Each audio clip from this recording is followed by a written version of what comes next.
Կարևոր է մեր ոչ միայն մասնակցությունը, այլ նաև մասնակցության արդյունքում որևէ քաղաքական ուժի ձայն տալը։ Դա նույնն է, եթե չենք մասնակցում կամ չենք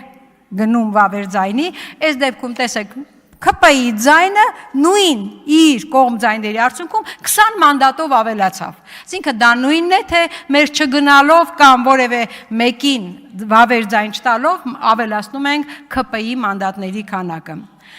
Հիմա, այսինքն պետք է մասնակցել եւ ձայնը տալ որևէ քաղաքական ուժի, իհարկե ընդդիմադիր ազգային պետականամետ քաղաքական ուժի։ Դուք հաճախ եք հարցնում, թե արդյոք օրինակ Նիկոլը չի հասկանում, որ իր այս կամ այն քայլը, այս կամ այն վարքագիծը վարչապետին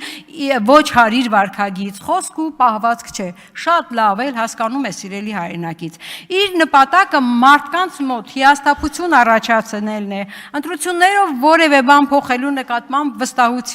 վստահության վրա ազդելն է։ Իրենք շատ լավ գիտեն, որ իրենց ընտրողը գնալու է եւ ընտրելու է իրենց։ Նրանք աշխատում են այդ վարքագծով մյուսների չգնալու կամ գնալու դեպքում ոչ մեկին չընտրելու ուղղության վրա։